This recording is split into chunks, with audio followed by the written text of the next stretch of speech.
Pendidik dan tenaga kependidikan adalah dua profesi yang sangat berkaitan erat dengan dunia pendidikan, sekalipun lingkup keduanya berbeda.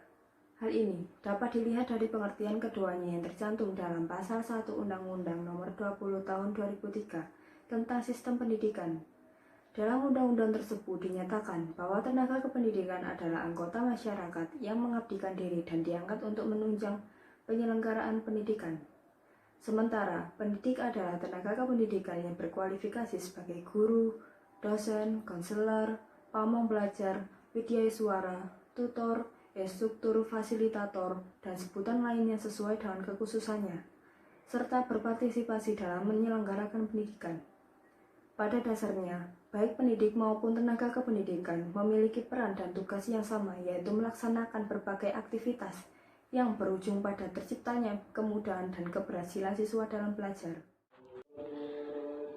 Saya akan menjelaskan Pasal 39 UU No 20 tahun 2003 tentang Sisdiknas yang menyatakan bahwa tenaga kependidikan bertugas melaksanakan administrasi, pengelolaan, pengembangan, pengawasan, dan pelayanan teknis untuk menunjang proses pendidikan pada satuan pendidikan. Dan pendidik merupakan tenaga profesional yang bertugas merencanakan dan melaksanakan proses pembelajaran, menilai hasil pembelajaran, melakukan pembimbingan dan pelatihan, serta melakukan penelitian dan pengabdian kepada masyarakat, terutama bagi pendidik pada perguruan tinggi. Mencermati tugas yang digariskan oleh undang-undang di atas, khususnya untuk pendidik dan tenaga kependidikan di satuan pendidikan sekolah. Jelas bahwa ujung dari pelaksanaan tugas adalah terjadinya suatu proses pembelajaran yang berhasil. Segala aktivitas yang dilakukan oleh para pendidik dan tenaga kependidikan harus mengarah pada keberhasilan pembelajaran yang dialami oleh para peserta didiknya. Berbagai bentuk pelayanan administrasi yang dilakukan oleh para administratur dilaksanakan dalam rangka menunjang kelancaran proses pembelajaran yang dilaksanakan oleh guru, proses pengelolaan dan pengembangan, serta pelayanan-pelayanan teknis lainnya yang dilakukan oleh para manajer sekolah juga harus mendorong terjadinya proses pembelajaran yang berkualitas dan efektif. Lebih lagi, para pendidik atau guru, mereka harus mampu merancang dan melaksanakan proses pembelajaran dengan melibatkan berbagai komponen yang akan terlibat dalamnya. Sungguh suatu tugas yang sangat berat. Ruang lingkup tugas yang luas menuntut para pendidik dan tenaga kependidikan untuk mampu melaksanakan aktivitasnya secara sistematis dan sistemik. Karena itu, tidak heran kalau ada tuntunan akan kompetensi yang jelas dan tegas yang dipersyaratkan bagi para pendidik, semata-mata agar mereka mampu melaksanakan tugasnya dengan baik. Salah satu kompetensi yang harus dimiliki oleh para pendidik jelas telah dirumuskan dalam Pasal 24 ayat 1, 4, dan 5 PP No 19 tahun 2005 tentang Standar Nasional Pendidikan. Dalam PP tersebut dinyatakan bahwa pendidik harus memiliki kompetensi pedagogik, yaitu kemampuan mengelola pembelajaran serta pembelajaran peserta didik yang meliputi pemahaman terhadap peserta didik, perancangan dan pelaksanaan pembelajaran, evaluasi hasil belajar, dan pengembangan peserta didik untuk mengaktualisasikan berbagai potensi yang dimilikinya. Masuk ke dalam poin berikutnya, yaitu kinerja guru. Dimulai dari pengertian kinerja. Kinerja merupakan unjuk kerja seseorang dalam melaksanakan tugas-tugas yang telah dipercayakan kepadanya, baik secara kualitas ataupun kuantitas, sesuai dengan fungsi dan juga kedudukannya. Menurut Fatah 2004, menyatakan kinerja adalah penampilan atau unjuk kerja atau cara menghasilkan sesuatu prestasi. Sedangkan kinerja guru adalah hasil kerja yang dapat dicapai oleh seseorang guru di lembaga pendidikan atau madrasah sesuai dengan tugas dan tanggung jawabnya dalam mencapai tujuan pendidikan. Dengan kata lain, hasil kerja yang dapat dicapai seseorang dalam melaksanakan tugas-tugas yang dibebankan kepadanya didasarkan atas kecakapan, pengalaman, dan kesungguhannya. Kinerja guru adalah kemampuan dan usaha guru untuk melaksanakan tugas pembelajaran sebaik-baiknya dalam perencanaan program pengajaran, pelaksanaan kegiatan pembelajaran, dan evaluasi hasil pembelajaran. Kinerja guru yang dicapai harus berdasarkan standar kemampuan profesional selama melaksanakan kewajiban sebagai guru di sekolah. Berkaitan dengan kinerja guru, dalam melaksanakan kegiatan belajar mengajar, terdapat tugas keprofesionalan guru menurut Undang-Undang Republik Indonesia Nomor 14 Tahun 2005 Pasal 20 tentang guru dan dosen, yaitu melaksanakan pembelajaran, melaksanakan proses pembelajaran yang bermutu, serta menilai dan mengevaluasi hasil pembelajaran. Kinerja guru yang baik tentunya tergambar pada penampilan mereka, baik dari penampilan kemampuan akademik maupun kemampuan profesi menjadi guru. Artinya, mampu mengelola pelajaran pengajaran di dalam kelas dan mendidik siswa di luar kelas dengan sebaik-baiknya. Saya akan menjelaskan kinerja guru menurut Undang-Undang Nomor 20 Tahun 2003. Menurut Undang-Undang Nomor 20 Tahun 2003 tentang Sisdiknas, dalam pengembangan kinerja tenaga pendidik, ia berhak untuk memperoleh pembinaan karir sesuai dengan tuntunan pengembangan kualitas. Dalam menjalankan tugas, komitmen, dan dedikasi pendidik dan tenaga kependidikan terhadap pekerjaan merupakan indikator penting dalam pengembangan kinerja. Indikator itu misalnya penuh dengan ide, kreatif, inovatif, toleran, disiplin, evaluatif, dan kooperatif. Pada dasarnya, upaya memberdayakan kinerja tenaga pendidik dalam konteks manajemen berbasis sekolah adalah melalui koordinasi dan komunikasi. Koordinasi yang dilakukan kepala sekolah dengan para guru dan masyarakat dapat secara vertikal, horizontal, fungsional, dan diagonal. Koordinasi dapat juga dilakukan secara internal dan eksternal, dan secara terus-menerus sebagai langkah konsolidasi dan memperkuat kelembagaan untuk mencapai tujuan. Pada dasarnya, ada 3 kegiatan penting yang diperlukan pendidik untuk meningkatkan kualitas, sehingga dapat meningkatkan pangkatnya sampai pada jenjang kepangkatan tertinggi. Yang pertama yaitu memperdayakan tukar pikiran tentang hal-hal yang berkaitan dengan pengalaman pengembangan materi pembelajaran dan berinteraksi dengan peserta didik. Tukar informasi ini biasanya dilakukan melalui KKG dan kegiatan ilmiah dengan topik bersifat aplikatif. Yang kedua, melakukan penelitian, misalnya melalui penelitian tindakan atau action research, dan sosialisasi hasil penelitian dalam pertemuan ilmiah. Yang ketiga, membiasakan diri mengkomunikasikan hasil penelitian yang dilakukan melalui media cetak agar dapat diakses secara luas. Faktor-faktor yang mempengaruhi kinerja guru. Kinerja guru akan menjadi optimal bila mana diintegrasikan dengan komponen sekolah, baik kepala sekolah, fasilitas kinerja kerja, guru, karyawan maupun anak didik.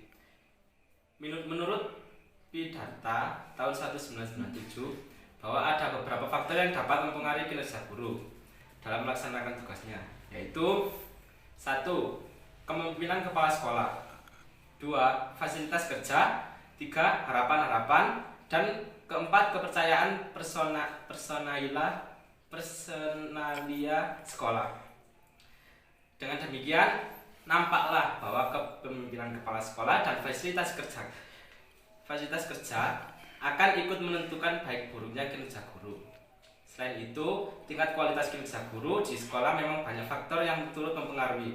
baik faktor internal guru yang bersangkutan maupun faktor yang berasal dari eksternal guru seperti fasilitas sekolah. Peraturan dan kebijakan berlaku, kualitas manajerial dan kepemimpinan kepala sekolah, dan kondisi lingkungan lainnya. Tingkat kualitas kinerja guru ini selanjutnya akan turut menentukan kualitas lulusan yang dihasilkan serta pencapaian lulusan yang dihasilkan serta pencapaian keberhasilan sekolah secara keseluruhan. Selanjutnya, strategi peningkatan profesionalisme guru. Guru dituntut memiliki profesionalitas yang dapat memberikan dan merealisasikan harapan dan keinginan semua pihak, terutama masyarakat umum yang telah mempercayai sekolah dan guru dalam membina anak didik. Dalam meraih mutu pendidikan yang baik, sangat dipengaruhi oleh kinerja guru dalam melaksanakan tugasnya, sehingga profesionalisme guru menjadi tuntutan penting untuk mencapai keberhasilan pendidikan. Profesionalisme guru dapat dilihat dari kemampuan guru dalam melaksanakan proses belajar mengajar, yaitu mempersiapkan rencana pembelajaran, mengelola program belajar mengajar, mengelola kelas, menggunakan media atau sumber belajar, memahami landasan pendidikan, dan melaksanakan program BP atau BK. Menurut Amran dan Lamnurdin menyatakan bahwa peningkatan kinerja guru melalui pengembangan profesionalisme guru dapat dilakukan melalui yang pertama, peningkatan pengetahuan. Pengetahuan merupakan sesuatu yang diperoleh melalui pengalaman, baik hanya melalui indera, tetapi juga suatu eksperimen, baik itu pengetahuan ilmiah maupun pengetahuan filsafat. Menambah ilmu merupakan hal yang mutlak. Yang kedua, peningkatan kemampuan. Kemampuan terdiri dari dua unsur, yaitu yang bisa dipelajari dan yang alamiah. Seberapa besar kemampuan bisa menghasilkan prestasi tergantung pada kemauan untuk terus mengasahnya. Karena prestasi profesionalisme didapat dari unsur kemauan dan kemampuan. Yang ketiga, peningkatan keterampilan. Keterampilan merupakan keahlian yang bermanfaat untuk jangka panjang. Keterampilan yang harus dimiliki oleh guru dalam tugas mengajar dan peranannya di kelas adalah: yang pertama, guru sebagai pengajar; yang kedua, guru sebagai pemimpin kelas; yang ketiga, guru sebagai pembimbing kelas; yang keempat, guru sebagai pengatur lingkungan; yang kelima, guru sebagai partisipan; 6, guru sebagai ekspeditur; 7, guru sebagai perencana; 8, guru sebagai supervisor; 9, guru sebagai motivator; 10, guru sebagai penanya; 11, guru sebagai pengajar; 12, guru sebagai evaluator; dan yang terakhir, guru sebagai konselor. Poin selanjutnya adalah peningkatan sikap diri atau attitude. Sikap diri seseorang terbentuk oleh suasana lingkungan yang mengitarinya. Kepribadian adalah keseluruhan perilaku individu yang merupakan hasil interaksi antara potensi-potensi bio, psiko, dan fisikal yang terbawa sejak lahir dengan rangkaian situasi lingkungan yang terungkap pada tindakan dan perbuatan serta reaksi mental psikologisnya jika mendapatkan rangsangan dari lingkungan. Poin yang kelima adalah pengembangan kebiasaan diri atau habit. Kebiasaan adalah suatu kegiatan yang terus-menerus dilakukan yang tumbuh dari dalam pikiran. Guru sebagai pekerja harus berkemampuan yang meliputi penguasaan materi pembelajaran, penguasaan profesional keguruan dan pendidikan, penguasaan cara-cara menyesuaikan diri dan kepribadian untuk melaksanakan tugasnya. Di samping itu, guru harus merupakan pribadi yang berkembang dan bersifat dinamis. Hal ini sesuai dengan Undang-Undang Nomor 20 Tahun 2003 tentang Sistem Pendidikan Nasional, bahwa seorang pendidik dan tenaga kependidikan berkewajiban untuk yang pertama, menciptakan suasana pendidikan yang bermakna, menyenangkan, kreatif, dinamis, dan dialogis. Yang kedua, mempunyai komitmen secara profesional untuk meningkatkan mutu pendidikan. Dan yang ketiga, memberi teladan dan menjaga nama baik lembaga, profesi, dan kedudukan sesuai dengan kepercayaan yang diberikan kepadanya. Harapan dalam undang-undang tersebut menunjukkan adanya perubahan paradigma pola mengajar guru yang pada mulanya sebagai sumber informasi bagi siswa dan selalu mendominasi kegiatan dalam pembelajaran di dalam kelas berubah menuju paradigma yang memposisikan guru sebagai fasilitator dalam proses pembelajaran dan selalu terjadi interaksi antara guru dengan siswa maupun siswa dengan siswa di dalam kelas. Kenyataan ini mengharuskan guru untuk selalu meningkatkan kemampuannya, terutama memberikan keteladanan, membangun kemauan dan mengembangkan kreativitas peserta didik dalam proses pembelajaran. Setiap guru merupakan merupakan pribadi yang berkembang. Bila perkembangan ini dilayani, sudah tentu dapat lebih terarah dan mempercepat laju perkembangan itu sendiri, yang pada akhirnya memberikan kepuasan kepada guru dalam bekerja di sekolah, sehingga sebagai pekerja, guru harus berkemampuan yang meliputi unjuk kerja, penguasaan materi pembelajaran, penguasaan profesional keguruan dan pendidikan, penguasaan cara menyesuaikan diri dan berkepribadian untuk melaksanakan tugasnya.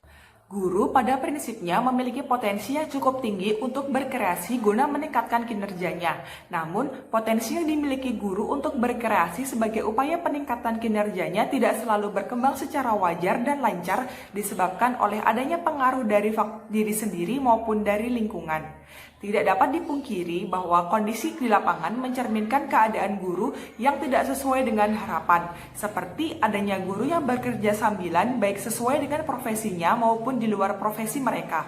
Terkadang ada sebagian guru yang secara totalitas lebih menekuni kegiatan sambilan daripada kegiatan utamanya sebagai guru di sekolah. Kenyataan ini sangat memprihatinkan dan mengandung berbagai pertanyaan tentang konsistensi guru terhadap profesinya. Di sisi lain, kinerja guru pun dipersoalkan ketika memperbincangkan masalah peningkatan mutu pendidikan. Kontroversi antara kondisi ideal yang harus dijalani guru sesuai dengan harapan Undang-Undang tentang Sistem Pendidikan Nasional Nomor 20 Tahun 2003 dengan kenyataan yang terjadi di lapangan merupakan suatu hal yang perlu dan patut untuk dicermati secara mendalam tentang faktor penyebab munculnya dilema tersebut. Sebab hanya dengan memahami faktor yang berpengaruh terhadap kinerja guru, maka dapat dicarikan alternatif pemecahan, sehingga faktor tersebut bukan menjadi hambatan bagi peningkatan kinerja guru, melainkan mampu meningkatkan dan mendorong kinerja guru ke arah yang lebih baik, sebab kinerja sebagai suatu sikap dan perilaku dapat meningkat dari waktu ke waktu. Sekian presentasi dari kelompok kami. Apabila ada kurang lebihnya kami mohon maaf. Wassalamualaikum warahmatullahi wabarakatuh.